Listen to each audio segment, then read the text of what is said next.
SCW ini ada nggak sih audit-audit tentang siapa sih bupati atau wali kota yang kira-kira hartanya nggak wajar gitu? Nah, Apalagi kan musim pandemi kayak gini, banyak cukup sekali menarik. simpang siur tentang Iya. harta-harta dari kepala daerah. Itu gimana menurut SCW? Berdasarkan laporan ini, data nih ngomong nih, bukan kita yang ngomong.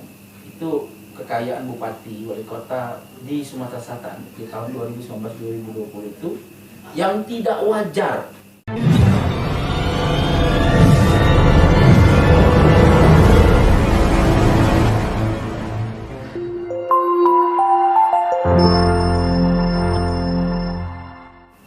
Assalamualaikum warahmatullahi wabarakatuh. Alhamdulillah, jumpa lagi bersama saya Rian Kemas, tetap di Zona King, Zona Kita Ngobrol. Dan hari ini tepat dengan Hari Anti Korupsi Sedunia. Kita akan bahas tentang korupsi yang terjadi di Sumatera Selatan. Dan kita tidak sendirian dan ditemani oleh kando-kando kita yang ganteng, dua ini dari SCW. Assalamualaikum Kando. Waalaikumsalam warahmatullahi wabarakatuh. Ini yang tengah nih siapa? Direktur Sriwijaya Corruption Watch, Serem Sanusi ASSHI. Yang di ujung? Kita bagian divisi investigasi dan pengawasan anggaran di SCW Provinsi Sumatera Selatan. Ngomong-ngomong masalah SCW nih Kando. Sebenarnya SCW ini apa sih Kando? Ya. Jadi SCW ini adalah NGO awal untuk khusus untuk pengawasan korupsi yang ada di Sumatera Selatan, terutama di Indonesia. Awal kita berdiri dipelopori oleh kawan-kawan yang peduli dengan indikasi korupsi di Sumatera Selatan. Umur kita sudah kurang lebih 21 tahun. 21 tahun berdirinya SCW. Apa sih yang dilakukan oleh SCW selama ini untuk penanganan korupsi di Sumatera Selatan khususnya? Langkah-langkah kita yang pertama, kita ini kan pergerakan. Ya. Pergerakan artinya melakukan gerakan turun dengan melakukan aksi-aksi ke penegak hukum. Misalnya di Kejaksaan Tinggi, misalnya di Polda Sumatera Selatan. Apa yang kami temukan menjadi bahan referensi dari penegak hukum. Penemuan awal itulah yang bisa ditindaklanjuti oleh penegak hukum. Alhamdulillah selama kami melakukan laporan itu hampir 90% ditindaklanjuti. Kalau 10%-nya karena kurang bukti dikembalikan ke kami. Itu teknis laporan yang biasa kami jalankan selama ini. Dan itu sudah berjalan. Banyak buktinya Bung ya, yang sudah kita laporkan, ditindaklanjuti, ya mungkin menjadi harimaunya Sumatera untuk indikasi korupsi yang sudah kita lakukan di Sumatera Selatan saat ini. Salah satunya yang dilapori oleh SCW ini apa? Contoh yang kita laporkan kasus korupsi terutama di Kabupaten Muba saat itu. Terus Kabupaten Banyuasin, terutama DAP Diknas Banyuasin. Terus banyak lagi, terutama kasus korupsi dana Dinas Sosial Provinsi. Terus kita laporkan lagi beberapa yang sudah ditetapkan tersangka kasus kabupaten di Oku Selatan, dan terutama yang paling fenomenal yaitu penetapan tersangka wakil bupati Oku Raya. Itu kita yang mendorong tentang kasus pembelian lahan. Beliau zaman itu sebagai pejabat ketua DPR. Nah itu kan melakukan laporan nih, udah pasti punya bukti-bukti. Itu bagaimana cara SCW untuk mencari bukti-bukti agar bisa melapori orang-orang yang terduga terdakwa ini? Itu investigasinya. Kalau persoalan metodologi internal Sriwijaya Corruption Watch dalam menghimpun data-data indikasi korupsi, tentu pertama kita membuka yang namanya bank data di SCW ini. Jadi bank data itu berfungsi kita menerima aduan-aduan daripada masyarakat mengenai tata kelola kebijakan terkait penggunaan anggaran pendapatan belanja daerah kabupaten kota baik provinsi yang ada di Sumatera Selatan. Dari bank data itu nanti adanya laporan-laporan pengaduan masyarakat. Berikutnya kita melakukan telaah atau kajian, baik itu data dari hasil audit BPK, kemudian juga langsung melakukan investigasi, observasi ke lapangan terkait mengenai informasi yang kami dapatkan tentang adanya persoalan indikasi korupsi, kolusi, dan nepotisme. Setelah melalui tahapan observasi, melalui tahapan wawancara, melalui tahapan langsung menemui pejabat-pejabat yang bersangkutan, dan ketika data-data yang kami kumpulkan sudah cukup, itu tidak langsung kami langsung action plan ke lapangan, akan tetapi ada sebuah yang namanya mekanisme pengelolaan data. Jadi mekanisme pengelolaan data ini disesuaikan dengan regulasi, undang-undang, peraturan pemerintah yang berkenaan dengan persoalan-persoalan korupsi. Jadi yang direkomendasikan SCW ketika melakukan sebuah gerakan tentang adanya dugaan KKM itu berdasarkan sebuah proses telaah, kajian, observasi di lapangan. Artinya data yang kami kelola ini, data yang kami himpun ini berdasarkan kerangka-kerangka ilmiah gitu loh. Dengan tetap mengedepankan presumption of innocence gitu loh. Nah, artinya apa yang dikeluarkan melalui bank data SCW ini melalui tahapan-tahapan kajian-kajian ilmiah itu merupakan salah satu katakanlah resep ya. Salah satu resep bagaimana SCW dalam mengelola, menghimpun, menganalisa data-data tentang persoalan-persoalan korupsi. Jadi masalah dengan korupsi ini kan adalah mainannya para pejabat nih, mulai dari kepala daerah hingga ke pemerintahan.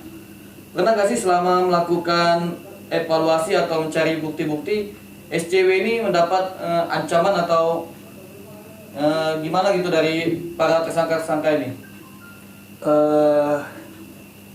Sangat sering. Apa namanya, kalau peribahasa orang zaman dulu, tiada gading yang tak retak.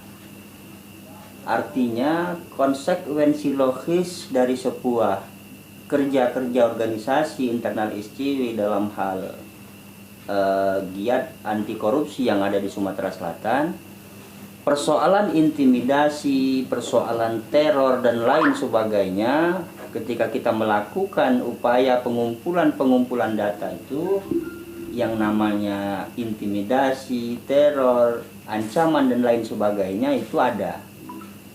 Dan itu merupakan bahagian daripada dinamika organisasi terkait konsistensi SCW melakukan upaya pencegahan dan melakukan upaya action plan di lapangan, baik di Kejati, baik di Polda, baik di BPK, memberikan informasi tentang adanya dugaan korupsi. Jadi itu hal yang wajar, adanya intimidasi, adanya teror dalam sebuah dinamika demokrasi organisasi saat sekarang ini. Jadi teror itu dalam bentuk apa, Bang? Ya, Ancaman atau iya, yang namanya teror itu kan dalam bentuk ancaman, ya kan, biasa, hal sifatnya normatif seperti itu. itu ke organisasi atau ke keluarga pernah? Kalau selama ini di internal artinya secara person dan secara organisasi, ya itu saja. Jadi belum sampai ke pribadi atau ke keluarga, belum kena? Belum. Jadi evaluasi penanganan persoalan korupsi di Sumatera Selatan ini SCW itu bagaimana? Ya mungkin ketua. Untuk evaluasi saat ini kita akan melihat penegakan hukum. Contoh hari ini kawan-kawan melakukan pergerakan untuk kasus korupsi, salah satunya Masjid Sriwijaya. Itu kan penekanannya adalah action kawan-kawan di lapangan mengakibatkan terjadinya temuan apapun sekaligus, sehingga beberapa mantan pejabat ditetapkan tersangka. Artinya evaluasinya di situ kita melihat penegak hukum, kita khawatir penegak hukum tidak melihat aspek. Nah, maka dari itu kita berharap bahwa masih banyak kasus yang lain. Contohnya beberapa indikasi korupsi, temuan audit BPK yang ternyata merugikan negara. Ya, salah satu contohnya misalnya di beberapa instansi dinas pemerintahan di provinsi, sampai hari ini tidak ada tindak lanjut penetapan tersangka. Padahal itu kita actionnya berapa kali itu laporan. Iya, betul. Kita laporan, kita menyampaikan bukti-bukti, baik itu data di lapangan, baik itu temuan hasil audit dan sebagainya, referensinya jelas saat itu. Tidak bisa dibantah.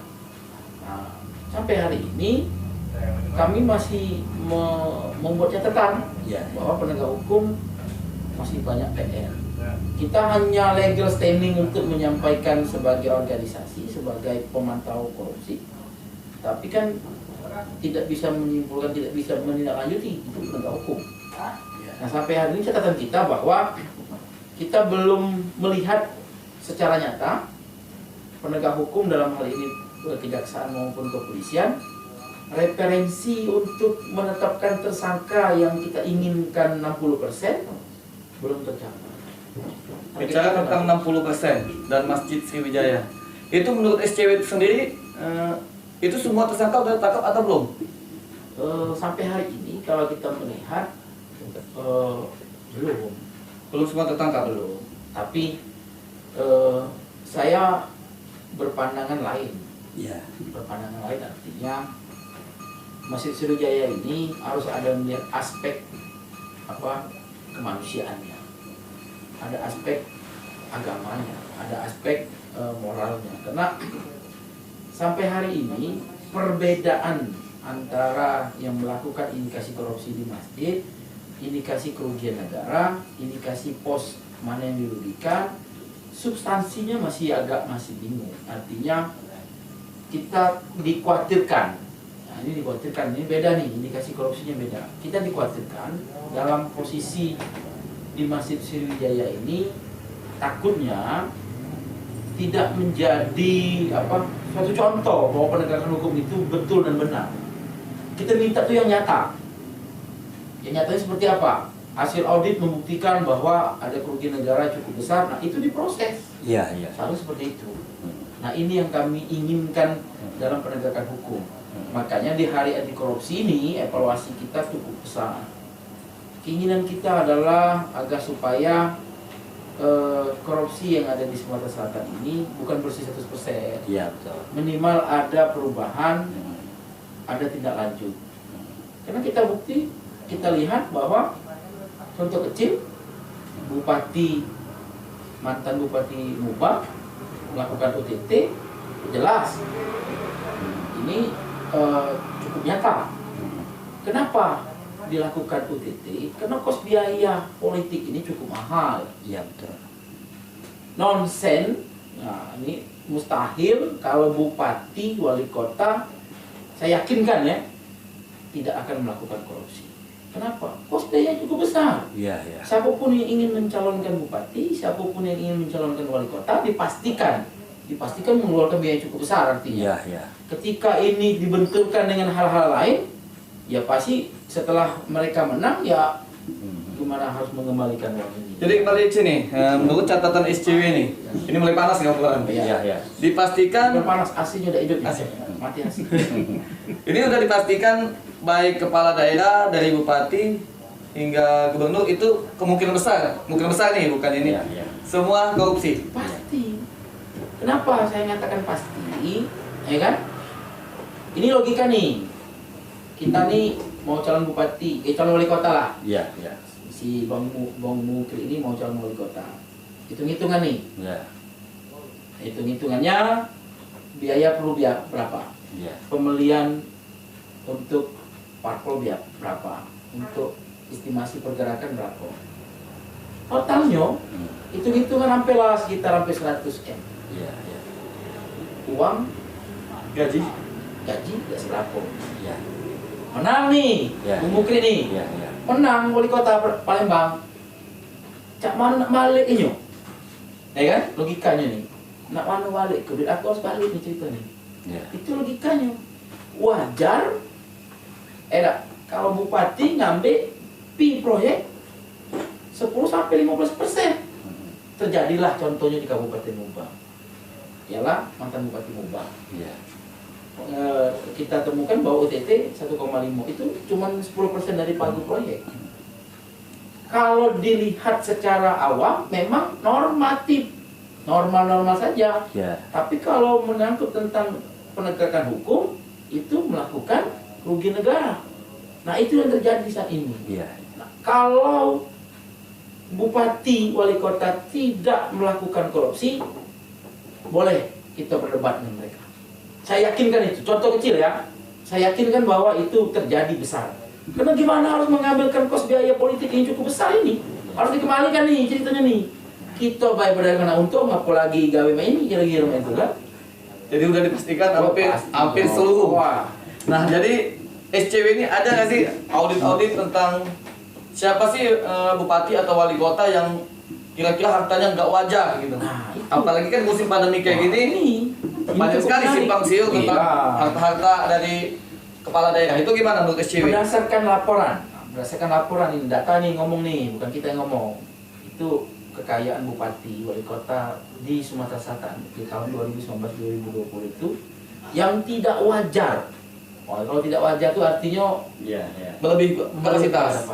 Atau kata lainnya tidak benar, rusun kan? Rekening gendut. Nah, laporan mereka itu di masa pandemi COVID ini tidak wajar. Salah satu Gubernur Sumatera Selatan itu tidak wajar segala perkayaannya itu. Boleh dicek lah, boleh dilihat. Ya. Wali Kota Palembang, Wali kota Palembang. Bupati Banyuasin, Bupati Muba, Ya. Bupati Muratara, Wali Kota Prabu Muli, Bupati Oku Selatan, Bupati Lahar, ya, uang lagi susah, pas diminta lapor kekayaan, melambung kan loh, melejit. Nah itu artinya tidak wajar. Nah itu sangat naif bagi kita.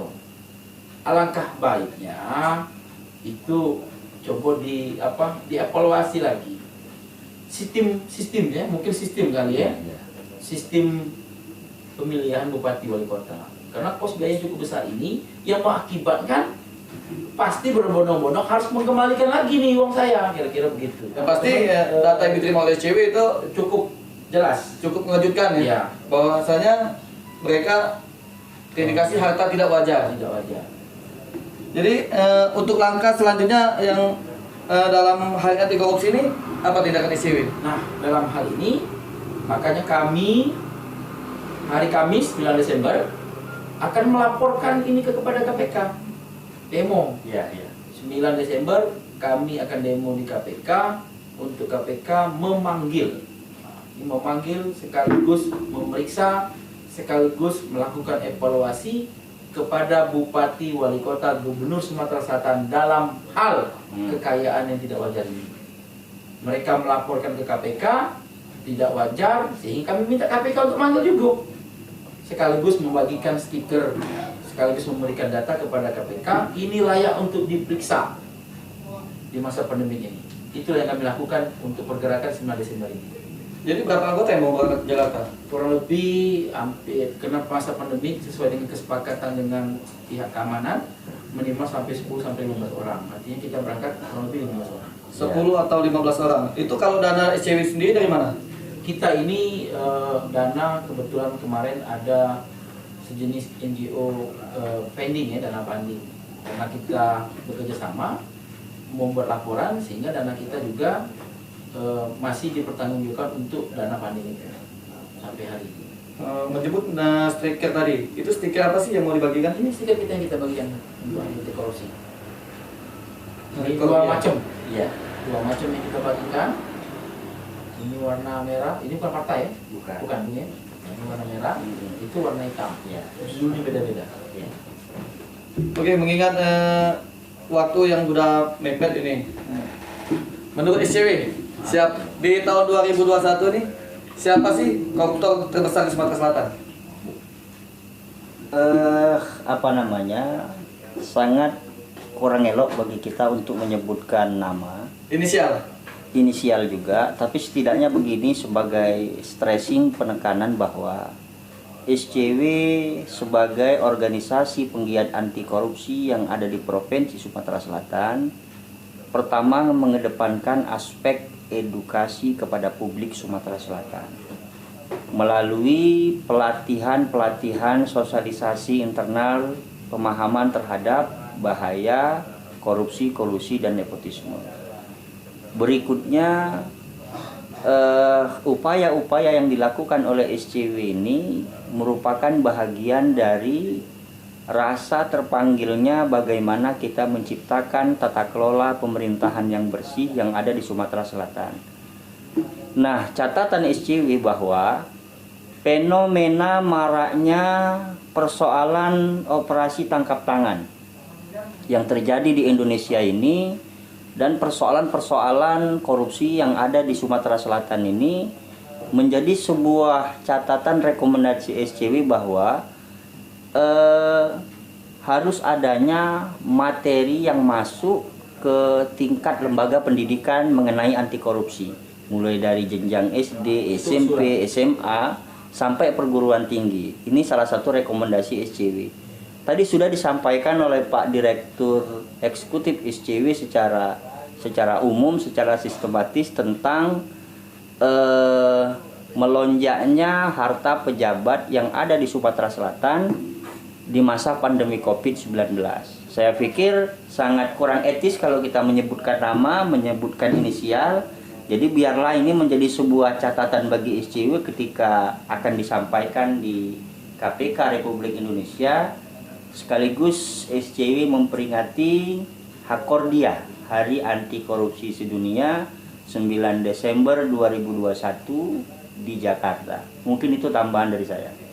Oke, kalau tanya siapa paling besar atau inisial SCW mungkin nggak mau jawab nih. Kira-kira menurut SCW di bidang mana sih yang paling rawan korupsi? Di pembangunan infrastruktur. Pembangunan infrastruktur. Jadi kita nih ada katakanlah 3 nih yang lagi fokus di Sumatera Selatan. Pertama itu infrastruktur, kedua masjid, ketiga minyak dan gas. Menurut SCW itu yang mana sih yang lebih berbahaya? Di infrastruktur. Tetap di infrastruktur. Karena kita sangat paham di infrastruktur itu. Karena disitulah yang paling mudah untuk melakukan korupsi. Jadi kalau kita melihat di infrastruktur, di situ juga bentuk VV yang bisa dilihat, yang bisa ditangkap lah oleh pejabat-pejabat kita yang saat ini. Hampir rata-rata OJT itu dari posisi infrastruktur semua. Artinya jelas di situ. Jadi disebut SCW tadi itu gubernur, wali kota, bupati. Anggota dewan? Untuk saat ini anggota dewan kita juga pernah melakukan kemarin itu anggota dewan kita melakukan evaluasi juga. Mereka yang ikut dalam proses di infrastruktur itu. Artinya jelas kan, setiap ada infrastruktur dipastikan ada titipan anggota dewan. Dengan bahasa lainnya itu adalah dana aspirasi. Nah, jadi menurut catatan SCW nih, ada nggak sih harta tidak wajar dari anggota dewan? Kalau mereka muat laporan, kita belum terima. Belum. Artinya kita tidak bisa melakukan apa? Karena kita belum melihat individu anggota dewan itu melaporkan kekayaan yang tidak wajar sampai hari ini. Jadi sampai hari ini belum ada catatan yang diterima oleh SCW. Tapi kalau melihat kenyataan lapangan, hampir rata-rata proyek yang dilakukan infrastruktur ini punya siapa? Ya punya dewan. Kalau punya dewan kita tahu hitung-hitungan intinya. Nah, kira-kira itulah.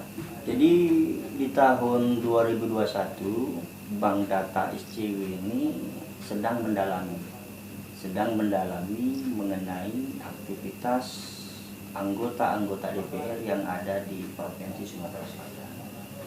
Karena kalau kita melihat ini kan saling berkolerasi antara lembaga eksekutif, legislatif, yudikatif. Nah, di mana secara politis terkadang mereka ini dalam tanda petik saling sandera kepentingan antara lembaga eksekutif, pemerintah, dan lembaga legislatif sebagai pengawas. Nah, untuk mengamankan kebijakan-kebijakan eksekutif, maka kue-kue pembangunan APBD itu dibagi kepada teman-teman legislatif dan dijalankan dalam bentuk mekanisme atau bentuk misalnya dana aspirasi. Ada juga dalam bentuk proyek infrastruktur dan lain sebagainya. Untuk saat sekarang ini kami masih mendalami persoalan itu.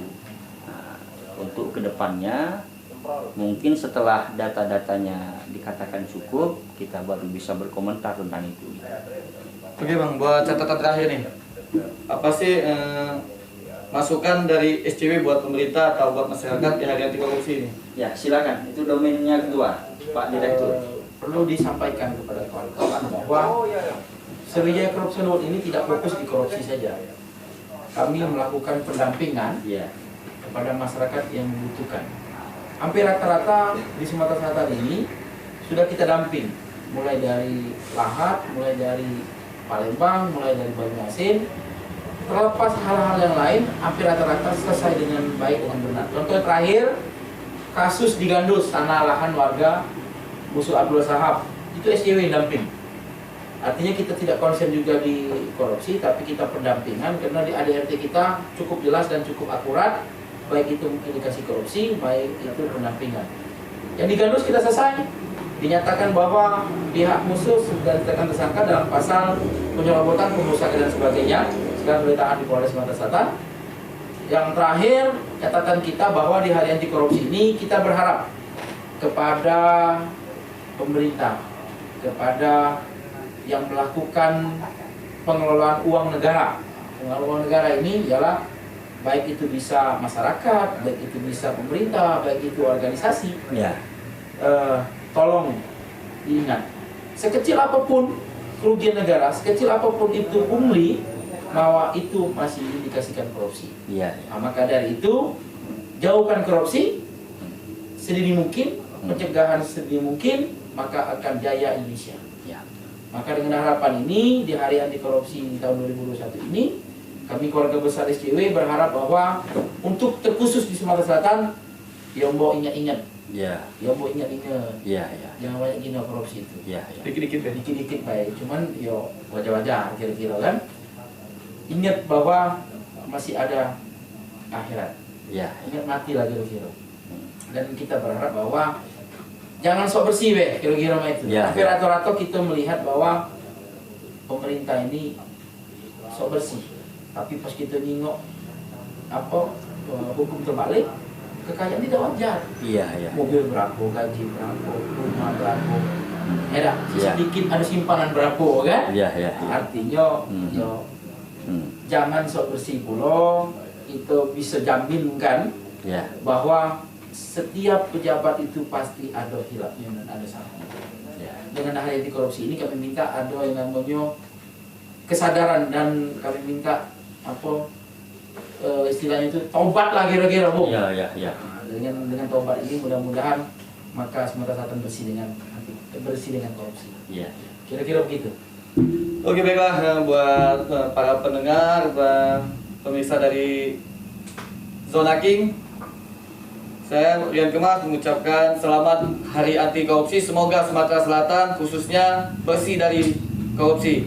Saya Rian Kemas dan M. Sanusi AS, SH. Dan Saudara Mukri Asukur Eksosi MSI. kami berdiri. Wassalamualaikum warahmatullahi wabarakatuh. Waalaikumsalam warahmatullahi wabarakatuh.